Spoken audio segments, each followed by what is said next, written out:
Welcome back. So, today we went to the Carlisle Antique Mall, and this is our fancy schmancy antique store. This is one of those places where you think you're just not going to get any really good bargains, and somehow I always manage to walk away with some. So, lesson to be learned. I don't care how fancy it is, you can find bargains at an antique mall just about anywhere, even if their primary business is more expensive, more upscale items. So, when we come back, we're going to take a look.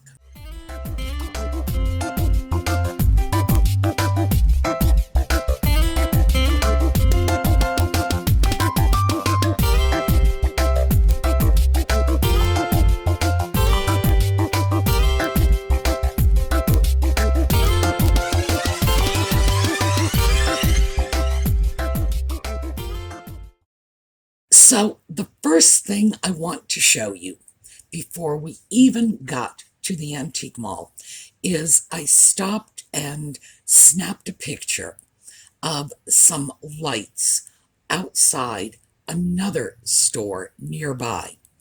And I have seen those lights, from across the street. Well, in as far as I really see anything. I love them. They're beautiful Art Deco light fixtures. But today I actually snapped pictures because I got up close enough to see that there was a lot more to it than I had thought, having seen it from a distance. So let's just take a look at some really nice Art Deco light fixtures.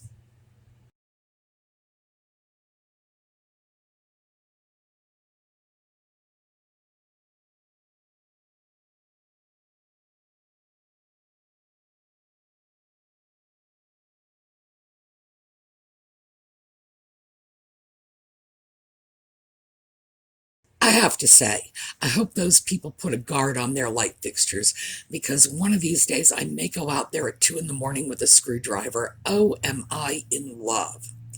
So, continuing on, our antique mall, and this is the Carlisle Antique Mall, is about a block up the street. It's right on Hanover Street, which is the main street running through downtown Carlisle.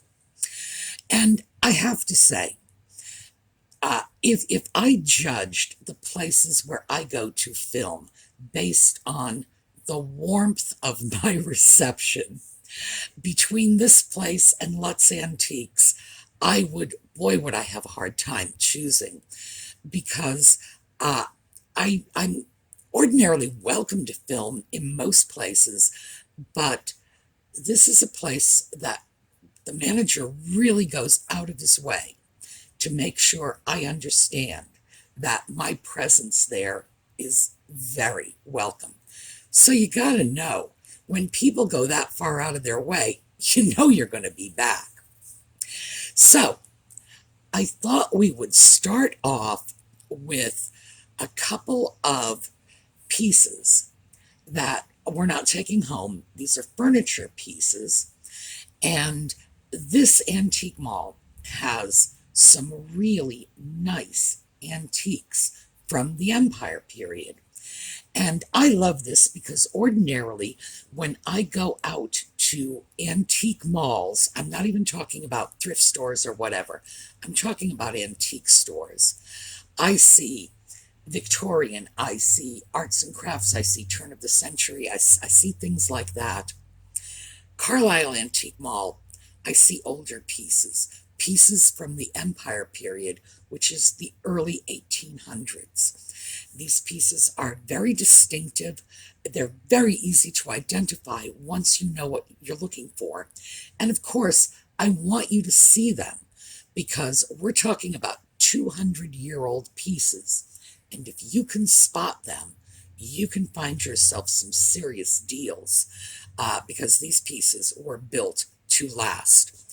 So, we're going to take a look at two Empire dressers. Unfortunately, well, actually, I believe one is a dry sink and one is a dresser. But fortunately, you take a look at these and you start to get a real feel for what it is that makes for an empire piece. And that's part of what I really like to do in stores like this, is show you some things that you may find in your own antique and thrifting adventures.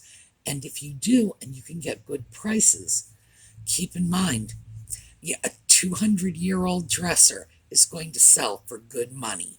So let's take a look at these two empire pieces.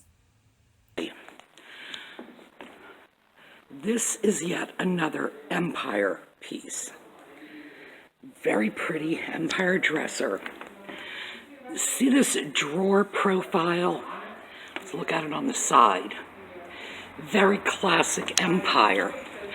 And remember that feature that we've been noticing in all of these, that the top drawer stands just a little tiny bit proud of the lower drawers.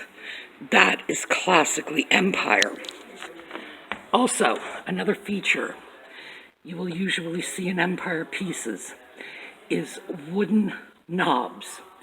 Not always as fancy as this one. Sometimes they're very simple, but that is definitely an empire piece.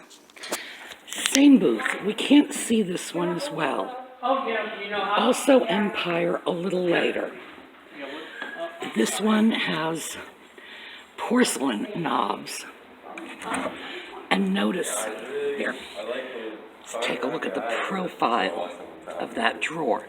See the way it's rounded? Again, empire touch. They were very much into making those top drawers very distinctive. By the way, the price on the last piece was $2.95. This one is $4.95. I have to admit that although I don't believe I have a single empire piece in my possession right now, I have had them in the past. The simplicity of the designs, combined with the obvious sturdiness of the pieces. These pieces, they were named after the French Empire. Early 1800s, this was Napoleon's empire. That's where this period derives its name from. And as most of us know, and if you don't know, I'm sure I've told you before, the White House is full of pieces from this era, because in the War of 1812, the White House was burned, and we all know the story. Dolly Madison, who was the First Lady at the time, was just grabbing everything she could take out of the White House, loading it into carriages while they were running for their lives. And Dolly Madison saved some priceless items, bless her heart. But of course, the White House had to be refurnished. And this was done, and it was Madison who did a lot of this. They went to France, which is where the beautiful furniture was in this period, brought back a great many really, really fabulous empire pieces. So even though when we talk about the empire style, we are really talking about a style that gets its name from the French, it's somehow become very linked to America because of this connection between Madison's French shopping spree, the burning of the White House, and the refurbishment. Most of the really nice old pieces in the White House do not date from 1776. They date from about 1818, 1820 in there. So, I find them very comforting in the sense that they're just so American, and they're bulky, and they're sturdy, and they're heavy, because much of the style, and remember, this was a Napoleonic style, and Napoleon was determined to conquer the world. Napoleon went to Egypt, he went to Greece, with soldiers and guns. It's not like he went there for tea. And the ideas, the design ideas that were brought back from Greece, from Egypt, really influenced this. Believe me, I could do like 2 hours on just empire alone. But the reason I mention this is because it is one of the earliest styles of American furniture out there that is still available and affordable. So keep your eyes open for it, because you can get some 200-year-old pieces. And as I say, there is a strong market for these pieces just because of the age alone. All right, next up, I passed by a couple of American country booths, and I know a lot of you really like that style. That's not the style, it's not my style, it's not my thing. But as I've mentioned before, a couple of my friends have homes decorated in the American country style. I would say one of them is very, very nice, and the other is just out there. It's beautiful. But in both cases, these are homes that you walk into and you think, I can kick my shoes off here. Very welcoming decorating style, very comfortable.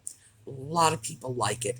So I thought you might like to take just a quick overview of these American country booths. And remember, we've got comments on these videos. If you would like me to go back and take a closer look at these American country pieces, let me know in the comments, because I know where this store is and I can go back anytime I want. So let's take a look at those booths. Okay, we're just going to scan around this booth for the benefit of those of you who are into American country decor. As you can see, a lot of it here. All right. A lot of interesting things. There are a couple of booths like this that are very American country. Okay, we have another shop that is largely American country. We've been in here before. Perhaps you'll remember that sign. Let's just take a look. I have to admit, I am a sucker for big, useful, plain kitchen bowls like this. And American country is not my style, as you know. But it's hard to beat the utility of a bowl like that. Now, we're going to, oh, no we're not. We're going to stop and take a look at this church pew. Beautiful, simple. I can definitely see that in somebody's hallway. Here, let me back up so we can get the whole thing in the shot. Yeah, I can see that as an entryway piece. So we're going to go over and take a look at the price. All right, $7.50, not bad.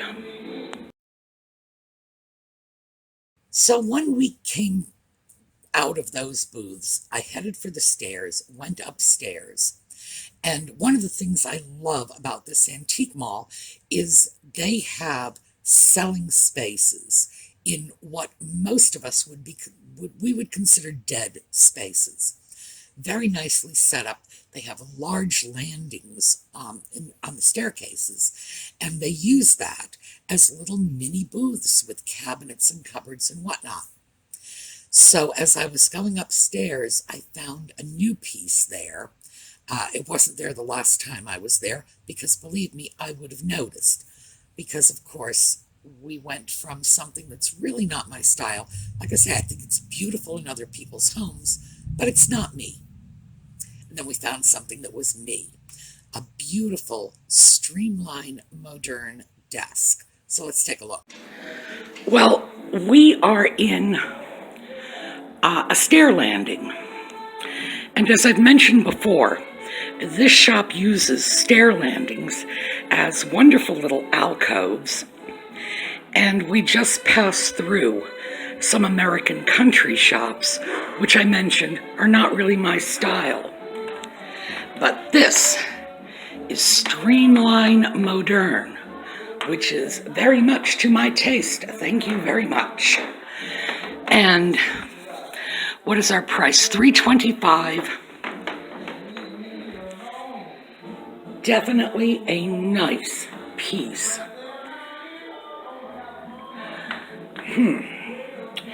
And if I had not recently acquired an extremely large mission desk, I have a feeling that would be coming home with me. But no room, I'm afraid. Now, this desk was from the 1930s, possibly as late as the 1940s. The style is Art Moderne or Streamline Moderne. You'll hear it both ways. It is the American version of Art Deco. Art Deco was French. We've talked about that. And it dates from 1925, not 1920. It dates from the Exposition. It's one of those rare furniture styles that has an absolute definite start date because it was the Paris Exposition in the summer of 1925. So if it's Art Deco, summer of 1925, that's when it began. And America reinterpreted Art Deco in our own, someone once described this as Art Deco on steroids, and I like that definition. Art Moderne is our version of Deco. It had some very sympathetic Deco influences, but we took it in our own direction, which was largely influenced by mass transit. I know that sounds crazy, but the steamships and the sleek cars and the trains, and that's that whole streamline thing. They all look aerodynamic. You look at some of these pieces, and there are some that you say, oh yeah, that could take off and fly, because that was how we as Americans viewed that period. So I like that piece. I do like Streamline Moderne. And I do have a few pieces. And it's interesting because most of my stuff, bookcase behind you, for example, Eastlake, the lamp, here, Art Deco. Other pieces, I've been able to throw some Streamline Moderne in because I think it jazzes up, the Eastlake a little. I think steampunk jazzes it up a little too, so I'm eclectic. I did want you to see that piece. It's a nice piece, and that is another piece that you can still find easily. And that's the kind of piece you can find at Salvation Army and Goodwill stores that deal in furniture. If you find it, there's a market for it, as long as you know what you are selling. Because if you say old desk, you need to say Streamline Moderne, and then you're catching your audience, and then they're going to buy, and they're going to pay decent money for it. So just keep that in mind, because remember, one of the reasons for going through the bigger stuff that's not coming home with me in my little canvas bag is so that you can identify them. If you have a chance to buy them, you will, because you're going to know what they are, even though the other folks are not. So it's a way for you to learn about different furniture styles, what's out there, and what will get a good price for you. So let's move away from that and move over to some smaller stuff. And while we are on Streamline Moderne, I went up to another booth and found a great pair of Streamline Moderne salt and pepper shakers. So, same booth, I think, right next door to the bird planter. This is our second candidate. May well be coming with us. The reason why is, although I have no idea when these were made, that is a Streamline modern shape. We've got old corks in them, and the corks appear to be original to the piece. $9.50 for the pair. And orange as an accent color in kitchens was popular in the 1920s and 30s, and we've talked about that before. And it enjoyed a resurgence in popularity in the late 60s and early 70s. So something like that would look terrific on my Art Deco stove or in somebody's vintage 60s kitchen. $9.50, we're going to think about it, but I have a feeling we're coming back for them. Okay, no surprise, I'm sure. I am back for these Streamline modern shakers. Beautiful orange pieces going into my bag. So, while you were watching that little segment, and yes, in fact, I did bring them home, let me show you my salt and pepper shakers. Streamline Modern. And you can tell they kind of look like the Chrysler Building. That is because we had very American influences. But notice the color of the flowers. Orange. Orange was an accent color in kitchens. Now also notice there's green here. And as you know, Ezra, my stove, has a lot of green. Green was the basic kitchen color, obviously other than white, in kitchens in the 1930s. Orange was the accent color. So with something like this, you see the green and orange. With the salt and pepper shakers I picked up, it's just plain orange. Now, that color came back with a vengeance in the late 1960s. Those salt and pepper shakers are unmarked, so I am not sure which period they came from, but it's very clear they are Streamline Modern because we've got the Chrysler Building here. With them, we have a bullet. It looks like it just got fired out of a gun. Again, Streamline. That was America's interpretation of Art Deco. So I did, as I say, I did go back for them.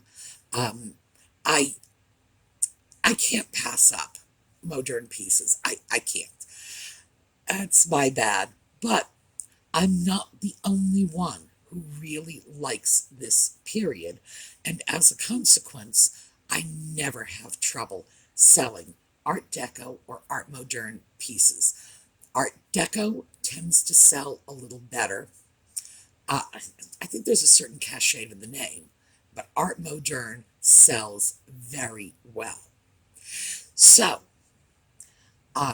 when I go into the fancy schmancy antique store, what I look to do is stay under $10, because what I'm hoping to illustrate is that you can go into very fancy antique stores and you can get bargains at good prices. So $10, it's usually my top cutoff point because that still stays within the bargain and the thrift store price range. But I found something that was over $10 and I want you to take a look at it. So let's take a look at this canister set. We are marked Bauer, USA. I don't know anything about that company, but it has a wonderful sort of mid-century traditional design. The canisters are oval. They have nice wood lids. They are $20 for the set, which is a remarkably good price. And I may end up coming back for them, even though ordinarily I might say $20 is a little over my price range, because the point of coming in here is to show you that you can get really good deals even in a place as fancy as this one. But I have to say, $20 for that set is a really good deal. So I have a feeling we're going to come back for that, even though it is above my little stated $10 price cap. Okay, so I'm about to head downstairs, and this canister set is heading down with me. Yes, it is over that $10 self-imposed price limit, but it is still a good deal. Now, the truth is, on a $20 piece like this, I can't really put much of a markup on it, but for a beautiful vintage set like this, it's worth my while to buy it, to make it available to my customers. As I say, even if I can't put very much of a markup on it, the fact is that being able to offer really nice items, even if there's no profit margin in it, is sometimes not such a bad thing. Now, I suppose I could get technical and say, well, it's 4 pieces and it was $20, so that's $5 a piece. But no, I did go over my little self-imposed $10 budget. I did it because the canister set is great. It's really nice. This is a beautiful vintage porcelain canister set with real wood tops, as opposed to, plastic or whatever. And the condition is great. So I'm not worried about selling it. Yes, it is going to go for more. Most of the things in my Etsy shop sell for under $25, and that's usually with shipping included. But can I afford to throw in some really nice pieces higher than that? Yes. And I think this canister set is nice enough. Besides, I really like it, so I wasn't going to leave it behind.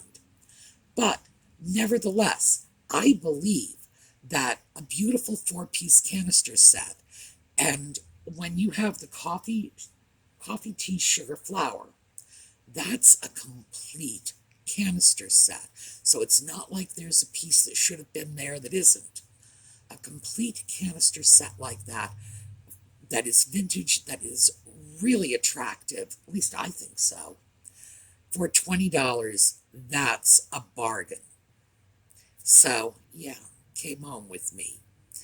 All right, so that's all we have time for, because I want to announce a giveaway. I got an entire box of stuff from our friend Lisa from DesertDragonworks, and I'll show you everything she sent on tomorrow's video. But for today, I pulled out some pieces and said a nice assortment, things that I thought would appeal to just about everyone. Said we're going to do some giveaways. So I want you to see all of the pieces. We're going to do a little slideshow, all the pieces of the giveaway. And the giveaway is going to be done through the Facebook page, and that's Sumi's Angels, and I'll put in a link. For those of you who do not use Facebook, I am going to put in a contact email address so that you can get in touch with them without going on Facebook to enter the contest. All you're going to have to do, if you don't do Facebook, just write them a note and say, I'm sorry, I don't do Facebook. I'd like to enter the contest. And the ladies over there, and this is Lisa, Colleen, Karen, and Steffi, all of whom have been very generous suppliers of many giveaways, in addition to donating their time to running this Facebook page, and they're doing like a terrific job. Um, they are all artists of one form or another. Karen is a jewelry repurposer. Colleen, boy, Colleen is just like the little craft maven. Lisa from DesertDragonworks does all kinds of art. Stephanie, she does beadwork, just beautiful, beautiful. And you've seen some of her beadwork. And if you haven't, send me a note and I'll show my wonderful little llama, which I love. I know that sounds crazy. It's a Christmas ornament. Beautiful little llama. She does incredible beadwork. So they're all very artistically and crafty oriented. So that tends to be the focus of that Facebook group, but it's open to everybody and they have a wonderful group over there. So if you are on Facebook, go check them out. If you're not, I will make sure you have an alternative way to enter the giveaway. All right, that's all we have time for today. In fact, I'm sure I've gone over time a little bit, but I'm just so excited to be going back to the Fancy Schmancy Antique Store. And in fact, this is probably a fifth of what I filmed today. And certainly you only saw 2 of my purchases, and there were many more. All right, what's coming up next is the slideshow of the giveaways, and that's going to be followed by another one of our slideshows from Liz from Brownhaven Photography. All right, see you all tomorrow on Project Sunday.